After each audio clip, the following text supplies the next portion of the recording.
Welcome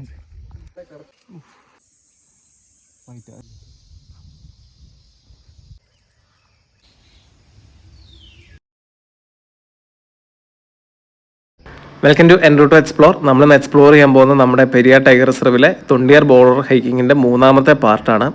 അപ്പം നമ്മൾ കഴിഞ്ഞ ഫസ്റ്റും സെക്കൻഡും പാർട്ടും ഇട്ടിട്ടുണ്ട്. അത് കാണാത്ത ആൾക്കാർ കാണാൻ ശ്രമിക്കുക. ലിങ്ക് ഡിസ്ക്രിപ്ഷൻ ബോക്സിൽ കൊടുത്തിട്ടുണ്ടാവും. അപ്പോൾ നമ്മളിപ്പോൾ എത്തിയേക്കുന്നത് നമ്മുടെ ലേക്ക് സൈഡിലേക്ക് എത്തിയിട്ടുണ്ട്. ഡീഫോറസ്റ്റ് ഒക്കെ കഴിഞ്ഞ് വീണ്ടും ലേക്ക് സൈഡിലേക്ക് എത്തിയിട്ടുണ്ട്. കുറേ നേരമായിട്ട് നമ്മൾ ആനേനെ വാച്ച് ചെയ്തുകൊണ്ടിരിക്കുകയായിരുന്നു. അപ്പോഴാണ് നല്ലൊരു ഫ്രെയിം കിട്ടിയത്. നമ്മൾ നിൽക്കുന്നതിൻ്റെ നേരെ ഓപ്പോസിറ്റാണ് ഈ ആനക്കൂട്ടം നിൽക്കുന്നത്. ഒരു ചെറിയ കുട്ടിയുണ്ട്, അതിനകത്തൊരു മോഴയാന ഉണ്ടായിരുന്നു. നമ്മൾ ഒരുപാട് ടൈം ഇവിടെ സ്പെൻഡ് ചെയ്തു. കാരണം എന്താണെന്ന് വെച്ചാൽ കഴിഞ്ഞ പ്രാവശ്യം നമ്മൾ ആദ്യം തൊണ്ടിയാർ ബോർഡർ ഹൈക്കിംഗ് ചെയ്ത സമയത്ത് നമുക്ക് ആനകൾ ക്രോസ് ചെയ്യുന്നൊരു വിഷ്വൽ കിട്ടിയിട്ടുണ്ടായിരുന്നു.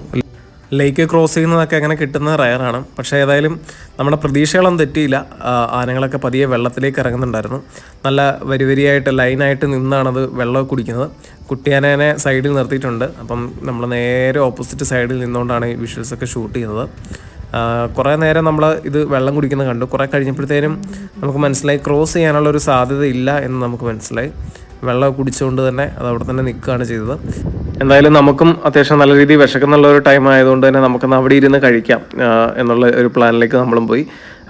അപ്പം ആന എന്തെങ്കിലും ക്രോസ് ചെയ്യുകയോ കാര്യങ്ങളോ ചെയ്യുകയാണെങ്കിൽ നമുക്ക് കാണാവുന്ന രീതിയിലാണ് നമ്മൾ ഇരുന്നത്. നല്ല തണൽ പറ്റി ഉള്ളൊരു സ്പോട്ടിലിരുന്നു. ബൈക്കിലാണ് നല്ല കൊടുംവനമാണ്.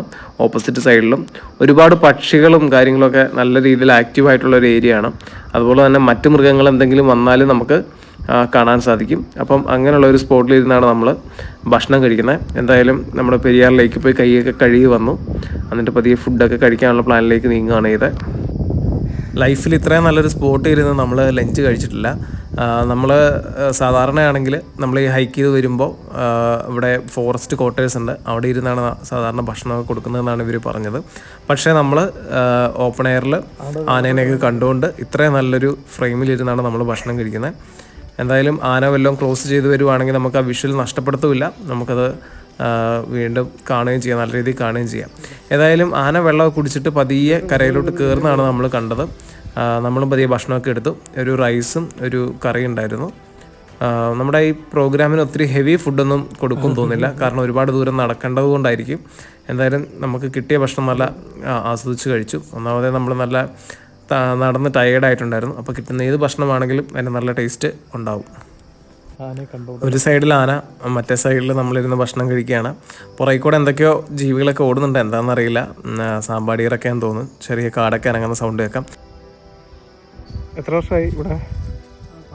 11 വർഷം. ഈ 11 വർഷത്തിൽ നല്ല എക്സ്പീരിയൻസ് എന്തെങ്കിലും അറ്റാക്കിങ്ങോ അങ്ങനെ എന്തെങ്കിലും ഉണ്ടായിട്ടില്ല? ഒരുപാട് അല്ലാത്ത എക്സ്പീരിയൻസുകൾ ഉണ്ട്. ഒരു 2 പ്രാവശ്യമായിട്ട് ആനയുടെ അടുത്ത് പോയിട്ട് അത് രാവിലെ കോടയായതുകൊണ്ട് കാണാൻ പറ്റും. ഒരു മഴ സമയമായതുകൊണ്ട് തൊട്ടടുത്ത് പോയിട്ട് ഒരു 10-15 മീറ്റർ അടുത്ത് പോയിട്ട് തിരിഞ്ഞ് മാറി ഓടിയിട്ടെന്ന് പറഞ്ഞാൽ അങ്ങനെ പുറകെ വന്നില്ല. നമ്മൾ പെട്ടെന്ന് യാദർച്ഛികമായിട്ട് കണ്ടുമുട്ടിയപ്പോൾ പെട്ടെന്ന് മാറി പുറകോട്ട് മാറിപ്പോയി. വഴി മാറിപ്പോയി. ഡൈവേർട്ട് തിരിഞ്ഞു പോയി നിന്നിട്ട് നമ്മൾ കണ്ടു. പുറകെ വന്നിട്ടില്ല. ടൈഗറോ അങ്ങനെ എന്തെങ്കിലും? ടൈഗർ ഞാൻ ഒരു ഒറ്റ തവണ കണ്ടുള്ളൂ. ഒരുപാട് വർഷം. കരടി അങ്ങനെ എന്തെങ്കിലും? കരടി ഒരുപാട് തവണ കണ്ടിട്ടുണ്ട്. പിന്നെ നമ്മുടെ പുള്ളിപ്പുലി, ലെപ്പേർഡ് കണ്ടിട്ടുണ്ട്. പിന്നെ അല്ലാതെ തന്നെ നമുക്ക് ബ്ലാക്ക് പാന്തറൊക്കെ ഉണ്ട്. പക്ഷേ വളരെ റയർ. കണ്ടിട്ടുണ്ടോ? കിട്ടിയിട്ടുണ്ടോ? ഇല്ല, കണ്ടിട്ടില്ല. അല്ലാതെ നമുക്ക് ഈ ജംഗിൾ ക്യാറ്റ്, ലെപ്പേർഡ് ക്യാറ്റ് ഒക്കെ പറഞ്ഞു അതൊക്കെ. ഈ വള്ളിപ്പുലി എന്ന് പറഞ്ഞ സാധനമാണോ? പുള്ളിപ്പുലി. ഈ തൊണ്ടിയാർ എന്ന് പറഞ്ഞ സെഷനാ? തൊണ്ടിയാർ നമ്മുടെ ഈ കാണുന്നതിന്റെ പുറകിലാട്ട്. അത് ബാക്കി വിഷയത്തിൽ നമുക്ക് കാണാൻ പറ്റില്ല. അതൊരു വേറെ സെക്ഷനാണ്. അതുകൊണ്ട് ഇപ്പൊ ആനയെ കാണുന്ന അതൊരു റേഞ്ചാണ്. നമ്മൾ ഈ നിൽക്കുന്ന ഒരു റേഞ്ച്, 3 റേഞ്ചായിട്ട് തിരിച്ചിട്ടുണ്ട്. തേക്കടി റേഞ്ച് നമ്മൾ നിൽക്കുന്നത്. ഇപ്പൊ ആനയെ കാണുന്ന അതൊരു വള്ളക്കടവ് റേഞ്ചാണ്. ഗവിയൊക്കെ ഉൾപ്പെടുന്ന റേഞ്ചാണ് ഇപ്പൊ ആന കാണാൻ പോകുന്നത്. പിന്നെ നമ്മുടെ ഡാം, മുല്ലപ്പെരിയാർ ഡാം സ്ഥിതി മുകളോട്ടുള്ളത്. അവിടുന്ന് അങ്ങോട്ടുള്ളത് പെരിയാർ റേഞ്ചാണ്. നമ്മളിപ്പോൾ ഉള്ളത് തൊണ്ടിയാർ റേഞ്ച്. നമ്മൾ നിൽക്കുന്നത് തേക്കടി റേഞ്ച്. തൊണ്ടിയാർ അപ്പം നമ്മൾ വന്ന വഴിയാണോ? അല്ല, ഇതിപ്പോൾ ആന നിൽക്കുന്നത്. നമ്മുടെ ഒപ്പം ഉണ്ടായിരുന്ന സുമേഷ് എന്ന് പറയുന്ന ഗൈഡാണ് നമുക്ക് ഈ കാര്യങ്ങളൊക്കെ പറഞ്ഞു തന്നത്. എന്തായാലും നമ്മൾ ഊണൊക്കെ കഴിഞ്ഞു വീണ്ടും നമ്മൾ മുന്നോട്ട് പോവുകയാണ്. കൂടെയുള്ള ആളുകളൊക്കെ ഭയങ്കര കെയറിങ് ആണ്. നമ്മുടെ ഈ ഗൈഡുമാരും അതുപോലെ തന്നെ ബീറ്റ് ഫോറസ്റ്റ് ഓഫീസറായിട്ടുള്ള സാറും എല്ലാവരും നമ്മളെ ഭയങ്കരമായിട്ട് കെയർ ചെയ്താണ് കൊണ്ടുവന്നത്. അതൊക്കെ തന്നെ നമുക്കൊരു നല്ല കോൺഫിഡൻസ് കിട്ടാൻ സാധിക്കും. എന്തായാലും നമ്മൾ അടുത്തൊരു ഏരിയയിലേക്ക് കടന്നു. ഇവിടെ എല്ലാം കാട്ടുപോത്ത് ആനയൊക്കെ ചവിട്ടി മെതിച്ചിട്ടേക്കുന്ന ഒരു ഭാഗമാണ്. അപ്പോൾ വെള്ളം കുറവായതുകൊണ്ടാണ്, അല്ലെങ്കിൽ ഈ ഭാഗത്തെല്ലാം നല്ല രീതിയിൽ വെള്ളം കയറി കിടക്കുന്ന ഒരു ഏരിയ ആണെന്നാണ് പറഞ്ഞത്. നല്ല മൈതാനം പോലെ കിടക്കുന്നൊരു സ്ഥലമാണ്. നമ്മൾ കുറച്ചുകൂടെ മുന്നോട്ട് വന്നപ്പോഴാണ് നമ്മുടെ ബാംബു റാഫ്റ്റിങ്ങിൻ്റെ ആ ഒരു ബാമ്പും സാധനങ്ങളൊക്കെ ഇവിടെ വെച്ചിട്ടുണ്ട്. ഇവിടെ ഹാഫ് ഡേ ബാംബു റാഫ്റ്റിങ്ങിൻ്റെ ഒരു ഏരിയ ആണെന്നാണ് പറഞ്ഞത്. അപ്പം ബാമ്പു ഒക്കെ വെള്ളത്തിൽ കിടപ്പുണ്ട്. അത് കുറച്ച് മാറ്റിയാണ് ഇട്ടേക്കുന്നത്, അല്ലെങ്കിൽ ആന ചവിട്ടി കളയാൻ സാധ്യതയുണ്ട്. അതുകൊണ്ട് കുറച്ച് വെള്ളത്തിലേക്ക് ഇറക്കിയാണ് ഇട്ടേക്കുന്നതെന്നാണ് പറഞ്ഞേക്കുന്നത്.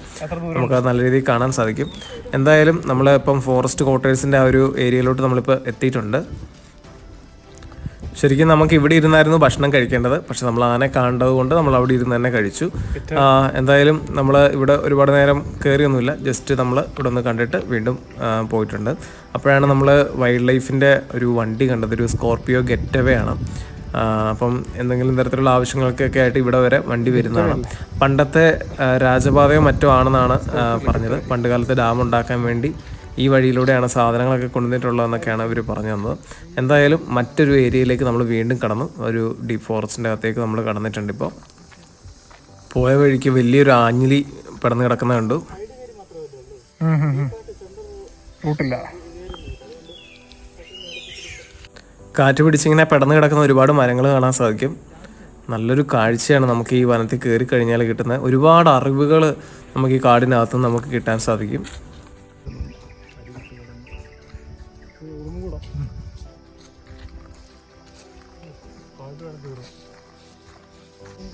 മൂന്ന് വർഷമല്ലേ? വെയിറ്റ് ഉണ്ടോ? നല്ല വെയിറ്റ് ഉണ്ടല്ലേ?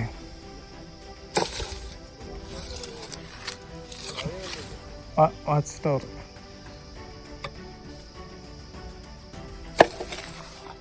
പലക പോലെയല്ലോ. ഇത് വേറെയാണോ?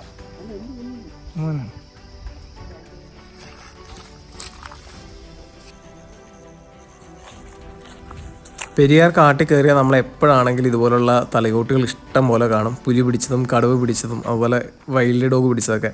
എന്തായാലും നമ്മളതെല്ലാം കണ്ട് വീണ്ടും മുന്നോട്ട് നടക്കുകയാണ്. മഴയ്ക്കുള്ള നല്ല സാധ്യതയുണ്ട്, അതുകൊണ്ട് തന്നെ നടത്തത്തിന് ശകലം സ്പീഡ് കൂട്ടിയിട്ടുണ്ട്. നമ്മുടെ ഈ കുടയോ കാര്യങ്ങളോ ഒന്നുമില്ല, നനയുക എന്നുള്ളത് മാത്രമേ ഉള്ളൂ. എന്തായാലും നമ്മൾ വീണ്ടും അടുത്ത സൈറ്റിങ് പ്രതീക്ഷിച്ച് മുന്നോട്ടിങ്ങനെ നടക്കുകയാണ്. കാട്ടിലെ മറ്റൊരു ഭംഗിയുള്ള, നമ്മളിവിടെ രണ്ടാമത്തെ പ്രാവശ്യമാണ് ഈ ഒരു റൂട്ടിൽ കൂടെ നമ്മൾ പോകുന്നത്. ഈ ഒരു ഭാഗം ഭയങ്കര ഭംഗിയാണ്. ഒരുപാട് മരങ്ങളൊക്കെ ഉണ്ട്, പക്ഷേ ഇതെല്ലാം തമ്മിൽ നല്ല സ്പേസ് ഉണ്ട്. അതുകൊണ്ട് തന്നെ സൈറ്റിങ്ങുകൾ കാണാനുള്ള സാധ്യതയുണ്ട്. അതുപോലെ കാടിനൊരു പ്രത്യേക ഭംഗിയുണ്ട്. നമുക്ക് ഏറ്റവും ഇഷ്ടമുള്ളൊരു ഏരിയ കൂടെയാണിത്. നമ്മളങ്ങനെ നടന്ന് വന്ന ടൈമിലാണ് ഒരു ചതുപ്പ് പോലെ ഒരു വയലിൻ്റെ ഭാഗത്ത് കാട്ടിയുടെ ഒരു കൂട്ടം കണ്ടത്. ഒന്നും രണ്ടും ഒന്നും അല്ല, ഒരുപാടെണ്ണം ഉണ്ട്. അതിന് നമ്മൾ കുറേ നേരം നോക്കി നിന്നു.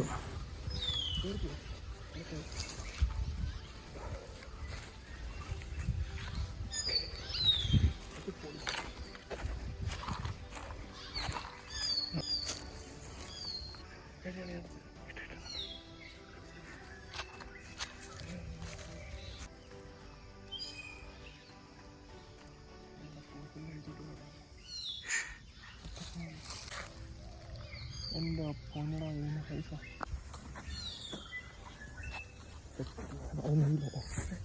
മെയിൽ പൈസ അതിനും കളർന്ന് കിട്ടല്ലോ. കളർന്ന് കിട്ടല്ലോ.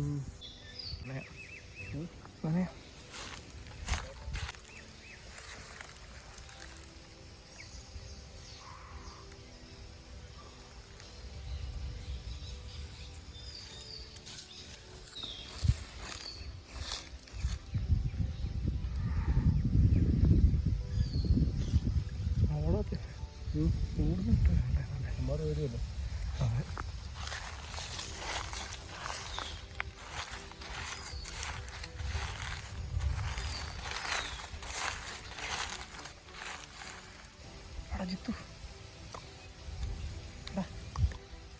ജിത്തു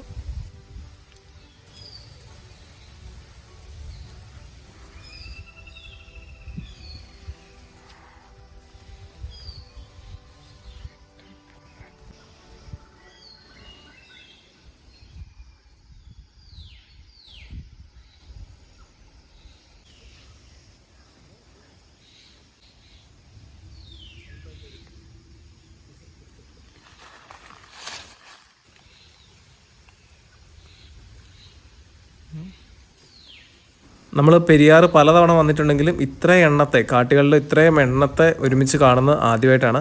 എന്തായാലും സന്തോഷമായി. ഞങ്ങൾ നല്ല രീതിയിൽ കണ്ടു. അതിനുശേഷം പതിയെ ഇറങ്ങിയ വഴിക്ക് മഴ നല്ല രീതിയിൽ പെയ്യാൻ തുടങ്ങി. കാട്ടിലെ മഴയൊക്കെ കൊണ്ടു ഇറങ്ങി. എന്തായാലും എല്ലാവരും പെരിയാർ വരാൻ ശ്രമിക്കുക. ഇതിൻ്റെ ഫസ്റ്റ് പാർട്ട്, സെക്കൻഡ് പാർട്ടും തേർഡ് പാർട്ടും ഒക്കെ കാണാൻ ശ്രമിക്കുക. അടുത്ത ആഴ്ച മറ്റൊരു വീഡിയോ ആയിട്ട് കാണാം. Good bye.